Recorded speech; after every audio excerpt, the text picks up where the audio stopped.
Fire Sword, Chapter 7. Hell's Ocean. Crom was in high spirits as the fleet cut a clear course through Devon. This view is simply amazing, he said as he leaned over the railing. Our troubles almost feel a lifetime away out here. Until you fall over the railing, Kazuto grinned. Yes, I'll admit the first few days weren't exactly a breeze, Crom sighed as he turned to look at the others. Now I feel right as rain. Robin laughed a little at his co-worker's jibe and added, and I don't think your daughter will be able to save you either. He seemed to have passed on your sea legs to her. This earned him a mortified look from the princess in question, causing him to laugh even harder. Robin, Asuna said disapprovingly, don't make fun of a lady when she's out of her comfort zone. That's just rude. God, you sound like Maribel, Robin mock groaned. You mean that prissy lady that's always trying to hit guys with her umbrella? Kazuto asked. I'd take care not to say that where she can hear you, Crom advised. The last time somebody insulted her other than guys, they ended up in the infirmary for 2 weeks thanks to her Elwyn spell. Oh, Kazuto said. If memory serves, this is because Sir Vake tried to sweep her off her feet or some other such nonsense. Lucina nodded. When everyone gave her a questioning look, she added, Father used to get us to laugh at that story when we were children. Huh, Crom grinned. All right, that's one story to tell little Lilina when she grows up, I imagine. Lilina? Asuna repeated. Aye. Crom nodded. Since we already have Lucina here, we decided to rename our child back at the castle after one of Roy's companions. We know that technically they are one and the same, but each one will grow up a different way if I can help it. So I think each child is deserving of their own name. Father, Lucina said with a slight blush of embarrassment, I appreciate the gesture, but I could always go back to being Marth once this mission is over with. And why did you take on the name of Marth? Kazuto asked curiously. Marth was an ancestor of ours from nearly 2,000 years ago, Lucina replied.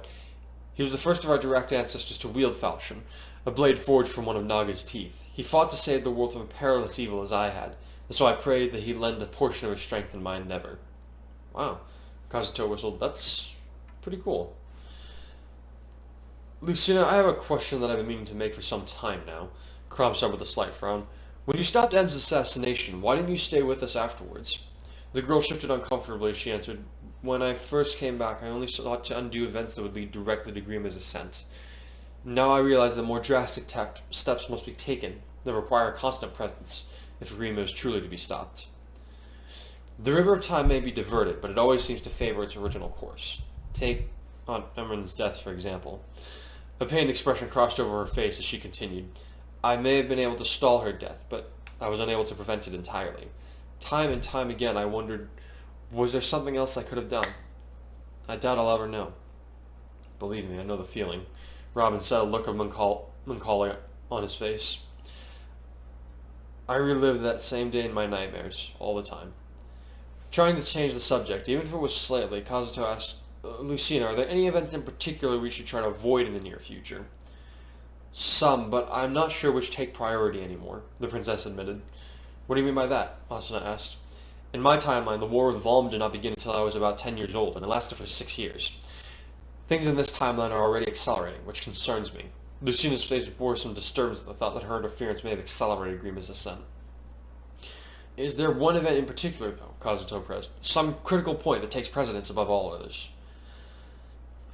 Yes, Lucina nodded. I understand this may come across as selfish, but we must prevent the loss of my father at all costs. Without him, we cannot defeat Grima, should he return. Do you know how I die? Crom asked. Only rumors, Lucina said with a shake of her head. I was told you fought in a great battle meant to sway your destiny, but you were betrayed, murdered by someone very dear to you. She shuddered as she remembered the day that Sir Frederick had returned, bearing falchion and dying from his wounds. He had tried to tell her the name of his killer with his last dying breath, as he was the only one to escape the battle, but the effort was too much and he had died before he could say the name. When you fell, Aunt Lisa took over as Exalt until the Risen came to Elistal. She then entrusted me with falchion and told me to try and find the fire emblem, as it had been lost during your battle. She remembered the day that her beloved city had fallen, and her aunt was also taken from her. 11 others and I sought out the emblem, but we could not find it. Then, in our darkest hour, the divine dragon appeared to us with a desperate option. Stay and fight until we died and Grima ruled forever, or come back in time to prevent this catastrophe. We were warned that should we succeed, there was likely no way for us to go home. Even getting here was rough. The 12 of us were separated by the flow of time, and despite 2 years of searching, I had no idea where any of them are. We'll find them, Robin assured her. Once this war is over, I'm sure Crom will have the shepherds looking everywhere they can. right? Absolutely, Crom nodded. We'll find your friends, Lucina, and I'll see to it that you all get the recognition you deserve. But, Father, would it not be better if I simply remained in the shadows as... Not another word, Crom said sternly. You are my daughter just as much as Lilina, and I will not have you treated as anything but. Father. Lucina leaned into Crom's strong arms, the part of her that still missed her daddy, loving the way that he held her in his protective embrace, stroking her hair and saying that he would always be there for her. It was beyond a dream come true. Unfortunately, the moment was ruined when Varian called down from the lookout's nest. Ship sighted, sire! The entire Valmese fleet is headed for us! Lucina stepped out of the warm hug to let her father go to work. Cordelia! He called. Yes, my lord, she asked as she vaulted onto the deck from the upper level. Take Shersha and a squad of your Pegasus Knights with you and bring me a report, he ordered. We've just spotted the Valmese armada, it seems. Yes, sir, the flame-haired rider said with a salute.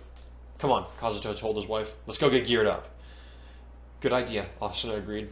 20 minutes later, the heroes of Aincrad were fully equipped and dressed. Robin had done his friends another service as a wedding present while they were in town to consummate their marriage by having Henry perform enchantments on their clothing. Kazuto's plain black waistcoat now looked like Robin's Grandmaster robe, save that instead of a dark purple theme with golden threads, the main color was jet black, laced with white thread. Asuna's clothing now looked like her Undine outfit from Alfheim, with the white and blue being a popular color in the Shepherds. Her rapier still is shaped like a noble rapier, but the colors had been changed to match her uniform. Yuri looked adorable in a white dress with a green scarf draped over her shoulders, marking her as a healer with battle magic abilities. However, she had been strictly warned by her parents not to get into any fights unless Lisa was there with her on the battlefield. She hadn't been happy about it, but she had agreed to do as they wished. Robin and the other leaders were just gathering to discuss how to deal with the oncoming fleet when Kazuto rushed up with a number of scrolls and papers. Here's the paperwork on our resources, he explained. Ah, thanks. Robin nodded as he reached for a scroll. I was about to go get these myself. He rolled open the parchment and started scanning the numbers while Kazuto pulled out a map of the area. What are the reports saying about the fleet? Kazuto asked Crom while Robin started muttering to himself. They match us ship for ship, Crom said with a frustrated shake of his head. And the bigger problem is they have enough soldiers to fill all their ships. We're only half full. Great. Kazuto frowned. Glaring at the map, he said, there's no reefs in the immediate area for us to use to our advantage either. I'm starting to think that maybe we should fight this one out by having our mages and archers engage them from a distance. Robin shook his head without looking up and said, too easy for them to block our attacks. Not to mention most of our archers and mages can't cast spells that far. I mean no offense when I say this, but many of the Elysian soldiers are nowhere near shepherd quality. Lucina agreed. Trying to engage them in such a manner would be futile, not to mention a waste of resources. Okay, then does anyone have a better idea? Kazuto challenged. We have quite a bit of oil, Robin said as he put his scroll down. I can think of a way to use that stuff. You want to light the ships on fire? Kazuto asked, catching on quickly. Yes, Robin nodded. But how are we to get the oil from our ships to theirs without getting caught in the blaze ourselves? Lucina asked. Pelagia provided many things that will be of use, but catapults were not one of them. Wind magic? Kazuto suggested. Could that launch the barrels far enough? Once again, we don't have enough mages with that kind of skill. Robin said with a shake of his head. However, if we wanted our ships caught in the fire... What? Con Basile protested. You want us to get caught in the fire too? Hush now, Oaf. Con Flavia shitted her rival. Robin has yet to lead us astray. Let's hear what he has to say. Crom, I have a plan, Robin said with a grin. Music to my ears. Later that afternoon, Kirito the Black Swordsman and Asuna the Lightning Flash found themselves leaping over the railing of an enemy ship alongside Lonku, Basilio, Tharja, Rickon, Frederick, and his tough as steel wife, Sully. The three blades caused terrible havoc on anyone that came near them. Asuna's newly found Astra skill coming into play fairly often. To a degree, Kirito was frustrated that he had yet to activate his own hidden skill, but he ignored it for now. He and Asuna moved in perfect unison to counter a heavy axe blow, and throw its wielder off balance so that Lonku could move in with the speed of a snake to finish the man off. Nice work, Sprogs! Basilio grunted as he smashed an opponent's sword to bits with his axe. But can you do this? In a series of bewilderingly fast strokes, the West Con not only finished off his enemy, but the 5 others had moved on to help their comrade. Maybe not, Kirito replied, but let's see how well they handle this. He unleashed his signature combo, the Starburst Stream, as he engaged a Swordmaster Lieutenant. The other man was taken aback by his younger opponent's reflexes. As Kirito reached the climax of his attack, his dark repulsor began to glow light blue, and he wondered at it. Then he blocked his enemy's sword with his elucidator before driving the blue sword into a weak spot in the other man's armor. Nice work, Lonku grunted. It seems you carry Luna within you. Kazuto recalled the name from his conversation with Lucina, and felt a sense of satisfaction. Now that he had done it once, he was confident that he could do it again. Moving back to join Asuna, he reached for the power once more as he went to protect his wife at all costs. So busy paying attention to her that he failed to notice another swordmaster hiding among some supplies. It wasn't until he had been stabbed from behind through his stomach that he noticed the attack. Asuna screamed in terror as Kazuto sank to his knees from the pain as the sword was yanked from his gut. The scream cut through to his heart, for he had heard it too many times in his young life. Asuna tried to rush at the man that had hurt Kirito, but there were too many people between them. The swordsman moved past his victim, satisfied that he was down for the count. That was his first mistake. Kirito was known for not giving up, ever since Sachi's message that one Christmas night. He knew that if he ever gave up, he would be breaking his promise to her. Again. And that was just something he couldn't live with. As soon as the man walked past, Kirito's elucidator began to glow with a dark aura that almost looked similar to how Arisen did when it died. His eyes locked on the swordmaster's back and he got to his feet, despite the pain and bleeding.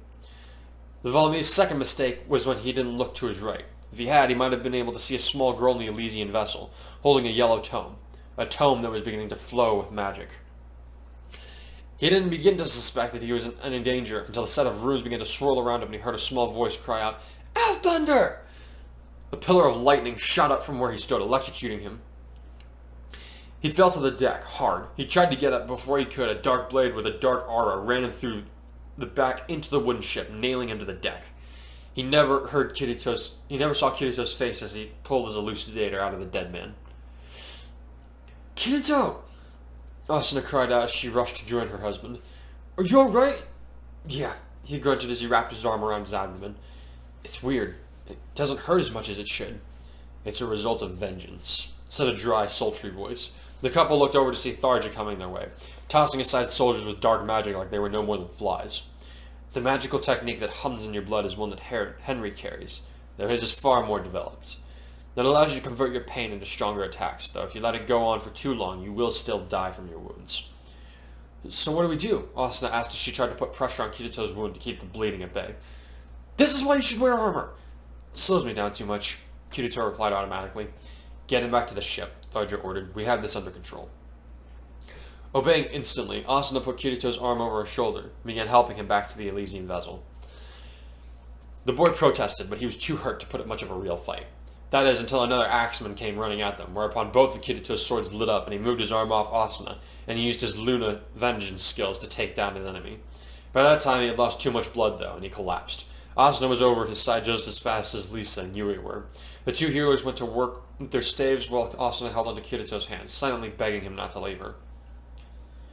After what seemed like an eternity of energy flowing from the staves into her husband, Asuna felt Kirito's hand grasp hers a little more tightly. She kissed him on the cheek, relieved. Looking up at Lisa and Yui, who both appeared tired, she said, "Thank you, Lady Lisa." "I'm proud of you, Yui." "Glad to help," Lisa nodded. "I'll do anything to keep you and Daddy safe," Yui said as she fell into her mother's embrace. "Anything I can." "I know, sweetheart," Asuna replied. "I know." Later, when the ships were picked clean and the chain of command disrupted, Robin gave the order to launch the final stage of their attack. The oil was loaded and the ships were each boarded by a single mage and a Pegasus Knight.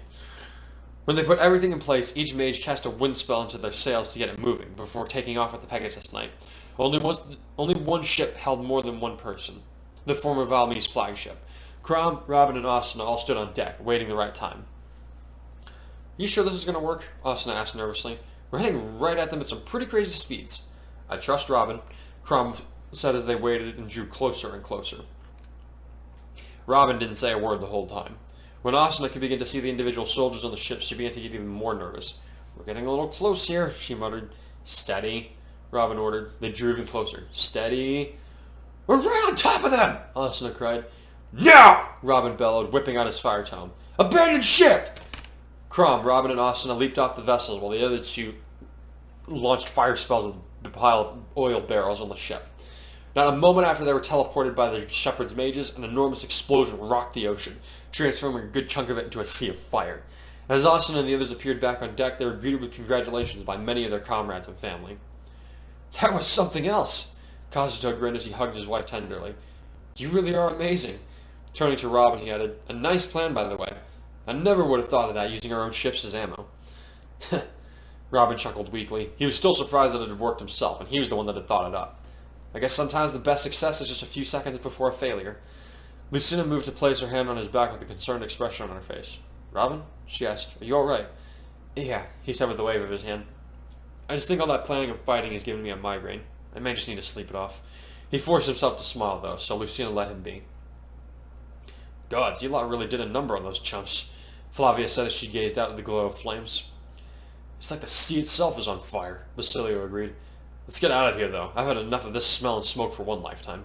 Agreed, Crom nodded. Captain! Full speed for Vol!